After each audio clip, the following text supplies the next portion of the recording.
All right, hey, it's Greg Harrelson coming at you again from the Level Up podcast, and I've got my partner Brendan Payne with me here, and we're going to have a probably what will be one of the greater conversations around building a business as a real estate entrepreneur, a real estate agent, with our guest Karen Cooper. And I'll say a few words, Karen, about you from what I do know. Of course, it sounds like you're from Virginia. Now, can you tell me, it's Leesburg, Virginia, but I do see that the county seems to be mentioned in anything I see about you more than the city. So, but I'm afraid it's not London County, but can you tell me you're from what county?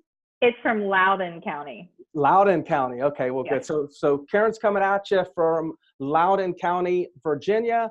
I know that you've been in the business for a while. It looks like you've done, hundreds and hundreds, nearly 1,000 transactions in your career. And it's interesting because it looks like you've been a real estate agent. You've been a manager of over 100 real estate agents for a very large brokerage firm. So you're coming to the conversation with quite a bit of experience.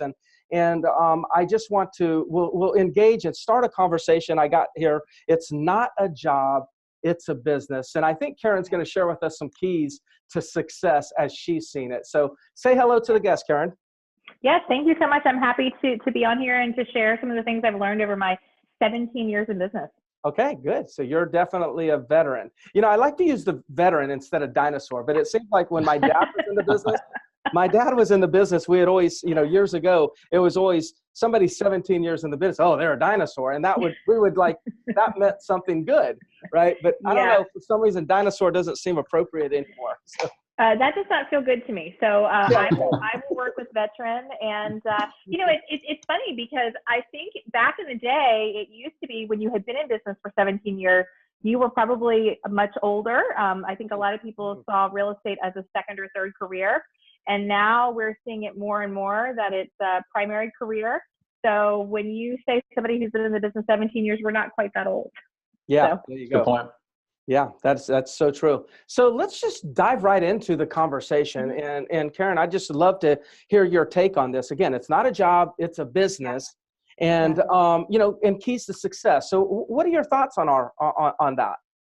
Yeah, so I've been in business for a really long time, and I've held basically every position that you can in business. I've been in the real estate industry. I've been an agent on a Rainmaker team. I've been an individual agent. I've been a managing broker. Right now, I own my own team. And the thing that I have seen agents struggle with the most is they treat this like a job. They don't treat it like a business. And your real estate business is a business, and you need to think of it differently. It's not somewhere that you're going to show up at 9 o'clock and you're going to go home at 5 o'clock.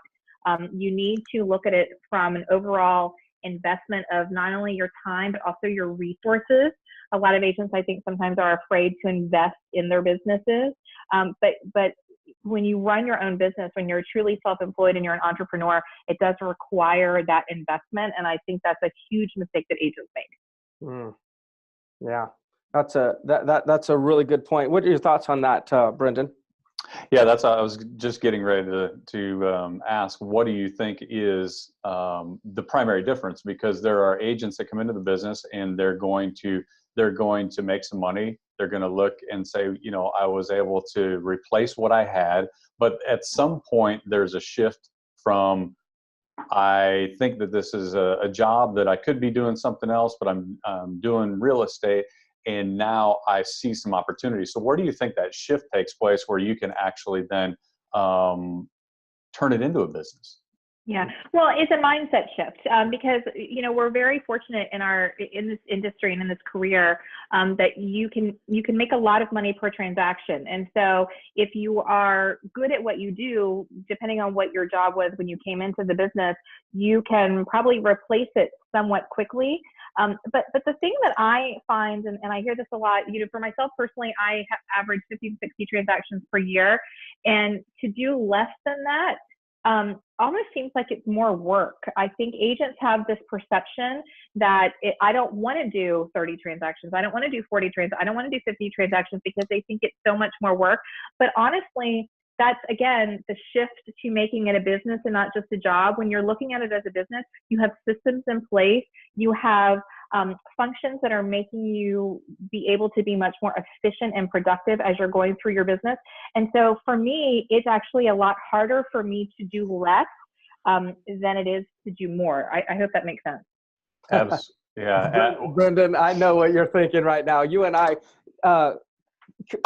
good job, Karen. Yeah, that's yeah. Because, drop the mic, Karen. And let's talk about this, because Karen, what you just said, and I'm not trying to take any of your thunder, but Brendan and I have these conversations. We've had these conversations, and it is, I think it's worthy of us slowing this down a little bit and kind of explaining what you mean and maybe get Brendan's perspective and whatnot. And one of the things that I say is like, gosh, man, like to do 10 or 15 or 20 deals, you don't have the income in order to invest in systems and to utilize the one thing that we all dream of utilizing, which is the power of leverage. Yeah. And it's easier to do 50 or 60 deals, way easier than to do 10 or 15 deals. So Karen, why is it easier? Well, it's what you said. Partly it's the leverage. I think partly too, so much of what we do in our business, I know for me, a lot of my business is done peer or done by referral. And so there's a snowball effect that happens in your business. And so when you're not fully engaged in your business, then it's harder to get that momentum going. And so what you're doing then, not only are you struggling to manage the transactions that you have, and if you're only doing 10 or 15, then each one is almost like a new one, right? Because you're not doing it frequently enough, so you find yourself forgetting things. You don't have the systems in place. You maybe don't have the support in place in terms of vendors or assistants or whatever it is that you need to make this run efficiently. And so it just ends up becoming a lot more difficult than if you were actually focused on building a business and having the systems in place so that you could do a lot more. Yeah. What would you add to that, Brendan? Yeah, I think that you're hitting the nail on the head. So the way that I've seen the life cycle of an agent is, of course, you're brand new and you're doing 0 deals. And the 0 to 10 is tough, but you've got the benefit of excitement. You're doing something new, everything's new, you're learning, so that energizes you from that 0 to 10. Then from 10 to say maybe 15 or 20, depending on price point, because there's some markets you can make an unbelievable living with 10 or 15 transactions. But in the majority of the country, that 10 to maybe 20 or so becomes kind of that no man's land where everything is like, it's everything I do, I've got to do it all. You're not really making enough income to be able to start adding systems. You're a little bit concerned still, can I invest in some staffing or something like that? But you don't want to be where you're at. And boy, that production level is really, really tough to maintain without moving quickly past it. And what you mentioned, that you said snowball, I always use the term the compound effect. The compound effect of your previous deals generating some new deals. Keep doing what you're doing, that generates some new deals, and your skills are getting better. You should like rocket through 15 to 25, get past that quick, and then it gets into like, now it's fun again. Yeah. You are right on. I find that to be sort of like the pain point, like that 10 to 15 to 20 agents are busy enough that they need help. They're busy enough that they need assistance, but they're not quite feeling busy enough or honestly confident enough in themselves and in their business to invest the way that they need to. We are so fortunate in the age of technology that we have today. Having an assistant or having some help doesn't mean hiring a full-time client care coordinator like I have, or hiring a full-time whatever. It can be a virtual assistant. It can be a transaction coordinator. It can be, a neighbor that you pay 10 hours a week. I mean, there are a lot of ways to make this happen so that you don't get stuck. And this is where I see agents get frustrated with the business, and I see them burn out, and I see them leave the business during this time frame. Yeah, let me chime in and add one thing here. One of the things I talk about leverage. Well, I think we could also introduce the term division of labor. As you start hiring staff, or you hire an assistant, or get a buyer's agent, or have somebody prospecting with you, or whatever you may be doing, you're kind of starting to divide duties. And I've also always said, one of the things that I enjoy, like it seems like every time I grow to the next level, whether it be 50 to 100, 100 to 200, 200 to 300, whatever that is, it seems that I have to do less. Yeah. Because there's other people that are doing other things, like they're taking on some of the duties that I was once doing. So I wrote down here, as you grow, one of the great things about it is you get to do less and you get more, but you better be damn good at what you're responsible of doing. Yes. Well, what it does is it allows you to focus on, I'll call it like your zone of genius, right? There's so many things that we do in the course of a day as a real estate agent or as a business owner that, it's everything from putting on a lockbox to negotiating a contract and, everything in between. And certainly there are a multitude of those activities that are not my highest and best use of time. So when you can do that, like you said, division of labor or the leverage, and you bring someone in to handle some of those tasks for you, it allows you to do less. So maybe then my focus becomes simply negotiating contracts or simply going out and getting new business. But those tasks do require a higher level, I think, of engagement. And you need to be really good at those, and you have a chance to get good at those when you have somebody else taking care of the other stuff. Yeah, that's awesome. So some additional keys to success. Let's just share what you got and let's help the audience grow their business. Sure. So consistency, anybody who knows me, I'm the founder of a group called Empowering Women in Real Estate. We're on Facebook. We have over 8,000 members in the group. And one of the things that I talk about probably more than anything else in the group is about consistency, because it is one of the, again, if we talk about mistakes that people make, which leads you to what are the keys to success, is being consistent in what you do. You can't expect to launch a geographic farming campaign, for example, and think that you're going to send 1 or 2 postcards and you're going to suddenly be flooded with requests for listings or for new business. It doesn't work that way. You have to be consistent in what you're doing. You have to look at the big picture. One of my keys to my success, I know, is my ability or my focus in tying things together. One of my geographic farm is one of my areas of focus for my business, and half of my business is done there. And it's a really significant amount because it's a very small rural area, small town. And I don't just do a postcard. I do the postcard and then I tie it together with social media posts and boosted ads and sponsoring neighborhood activities and being active in the community. And so all of those things tie together, which then helps me to be so much more successful and have a much bigger impact in that area than I would otherwise. Yeah, that's awesome. Great point. So Karen, can you, one of the things I heard you say was confidence. And that's the core, that's at the core of, I think, any type of growth in any industry. But we're talking with agents.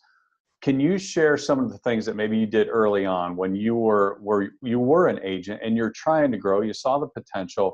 Yeah. What were you able to do that gave you the confidence that said, you know what, yeah, something could come in and derail me, but it's going to be hard because I do this every single day. I've got a plan in place.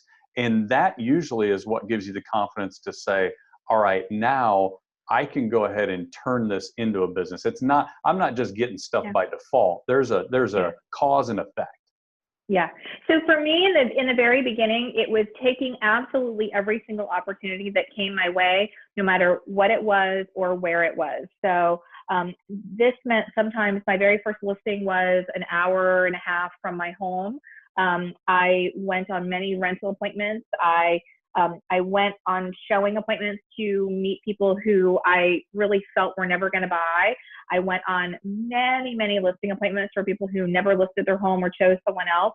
But it was that repetition, it was that consistency of the activities that allowed me to have confidence in myself, because every time I went on an appointment, every person I got in front of, everything that I did, it taught me something different and it kept me fully engaged. So, and I distinctly remember there was a point in my business, and I had been maybe 6 or 7 months in, where I kind of woke up that morning and I remember feeling like, okay, I've got this. I'm going to be able to turn this into a business. This is going to be viable for me, because it really is very scary in the beginning. So I think the best advice I have is to take every opportunity. In the very beginning, you want to expand as much as possible, do everything that you can. And then as you are moving forward in your business, then I tend to contract and get much more localized and focused. Focused. Yeah. That's good. What other keys do you have? What other keys can we think of? Brendan, can you think of any? I don't want to make it all Karen, put all the pressure on Karen, but when you think of keys to success, a few things here that I'm taking notes, as I always do in these podcasts, and the all encompassing feeling that I'm having right now is this is really simple stuff, right? It's like, let's be consistent. I mean, that's simple. Confidence comes from repetition, doing it over and over and over again, and you gain confidence. So again, consistency. This is simple. Why is it, and I'll chime in on some of the answers too, but why do you all think that something so simple seems to be so hard for real estate agents? Well, because we doubt ourselves. And I don't think that is just related to real estate agents. I think that's just people in general. I had a meeting with an agent this morning and we were talking about self-doubt. I mean, I think we all have those little voices inside our heads that are saying, this isn't right. You're not good enough to do this. You're not going to be able to do this. And so we listen to that, in our business. If you're not in the real estate industry, I'm sure we've all had the experiences with maybe a spouse or a family member who they cannot understand what we do at all. They don't understand that we go to work and that we don't necessarily get a paycheck every day. I remember all the time my mom we'd have a conversation. She'd say, "So did you sell a house today?"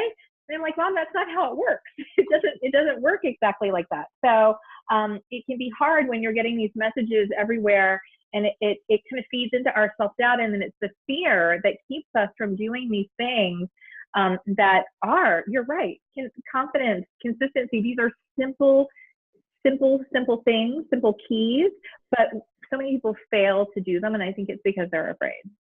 Yeah, and I don't, when I say they're simple, listen, there's plenty of things that are simple that I'm probably not doing that if I just did them myself. So it's not, my thoughts are not everyone's wrong because they haven't done or executed the simple. It's just really like, it really is that easy to grow the business. And I guess I would add to our list as a key to success is discipline.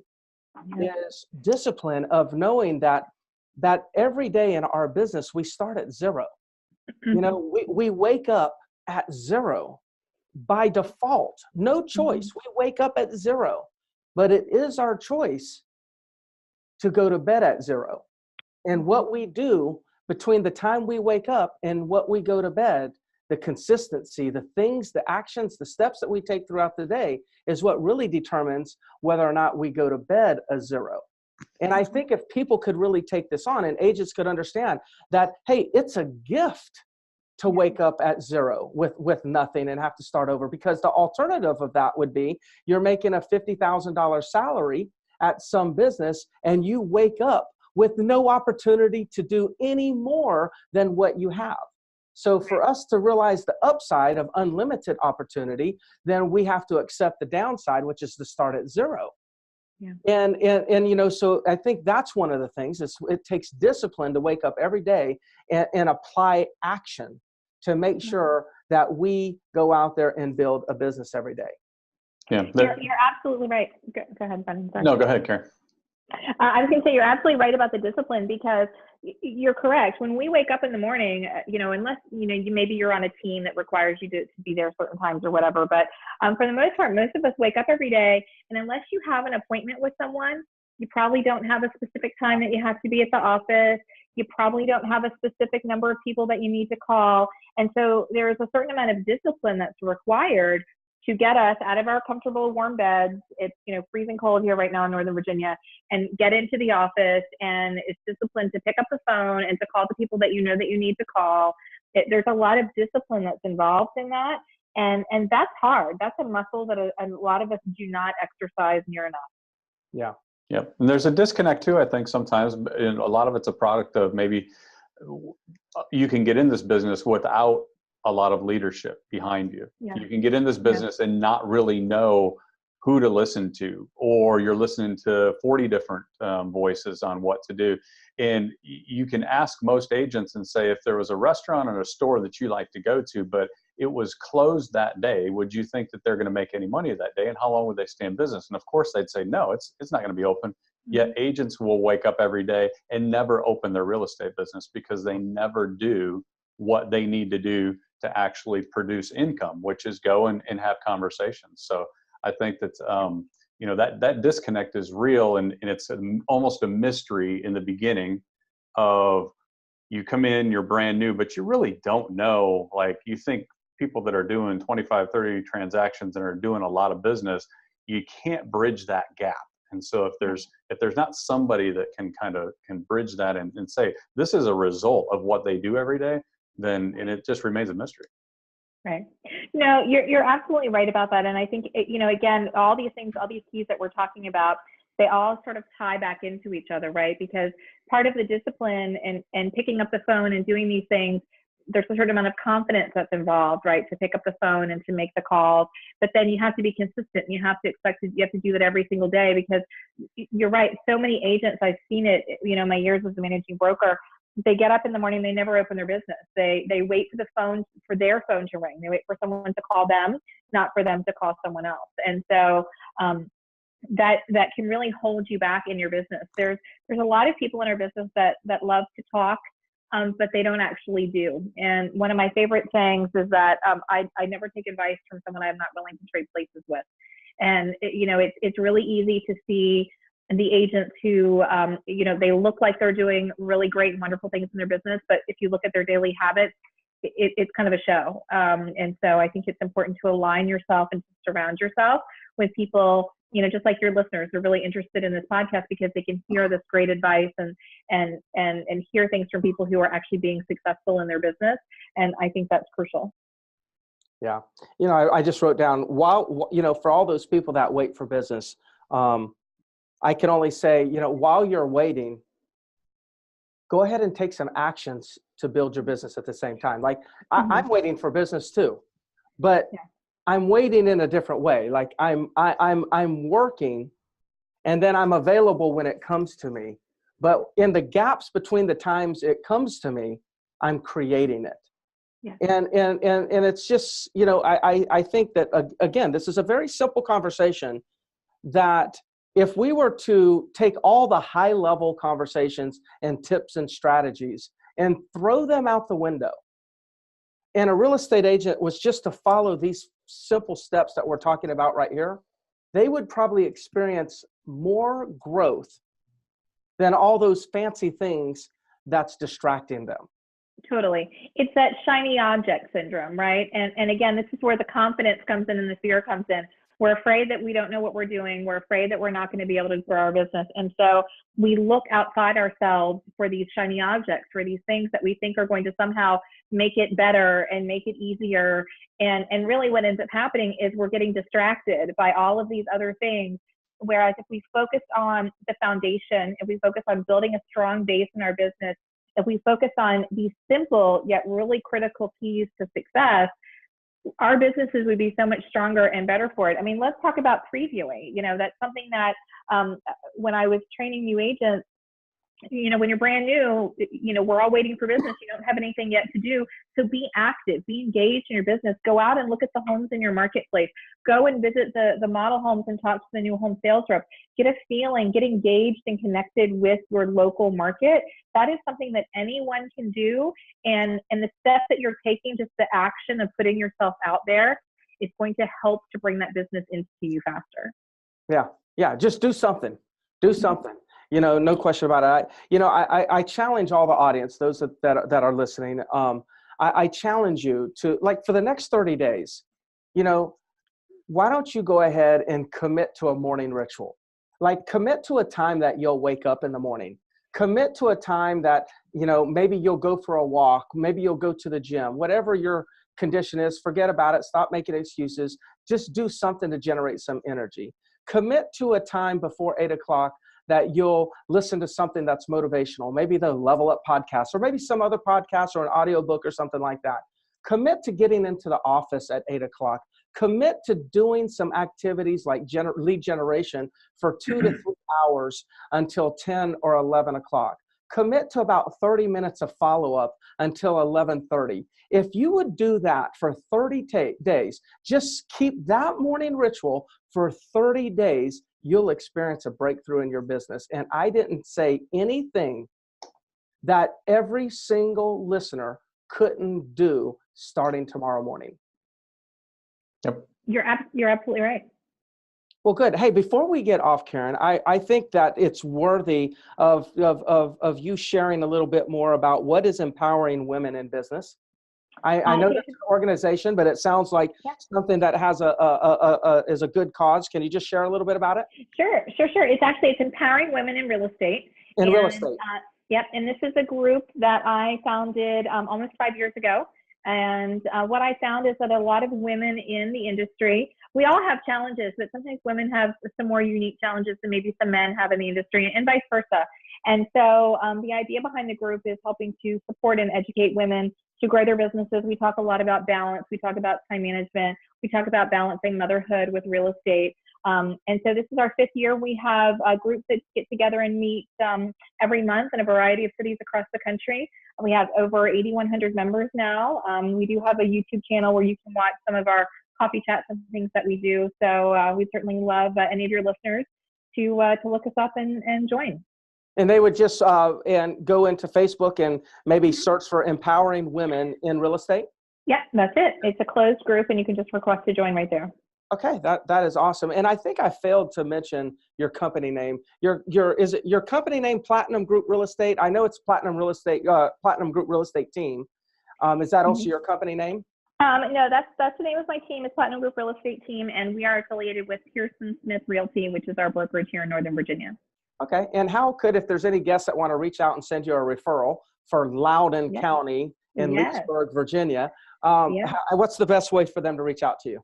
Yeah, we would love that. So just give a ring to our office, which is 703-999-3601. You can also look us up online. Our website is goplatinumgroup.com. Well, cool. And Brendan, if 1,000 people want to email Brendan a question in the next 24 hours, how can they reach you? GregHarrelson@gmail.com. Oh my God, crushing me. I should have not said that. That did not work out the way I thought it was going to work out. That's all right. One for Brendan. Stay tuned. I'll get him back. But what's the best way? Find me on Facebook. Facebook and just Facebook Messenger? That's the best way. Okay. And the same with me, everybody. Reach out to me on Facebook. Facebook message me. I'm really good about returning, or answering questions and giving some guidance. It's a passion of mine. So please feel free to do that. And then I would also love it if you all would subscribe to the YouTube channel or the Level Up podcast, so you'll know when we have upcoming, episodes and you'll get a notification. And then if you would go and give us a review on iTunes, it would help. It'd help us grow the Level Up podcast and get more and more guests. And I'd like to even get, some more prominent guests, authors of books, et cetera, and whatnot. And it really helps when we have reviews to pull that in. So other than that, any last words? Great job, Karen. Thank you so much for coming on. Good information. Thank you. I enjoyed the conversation with you guys. I appreciate it. That was awesome, Karen. Thank you so much. Mm-hmm.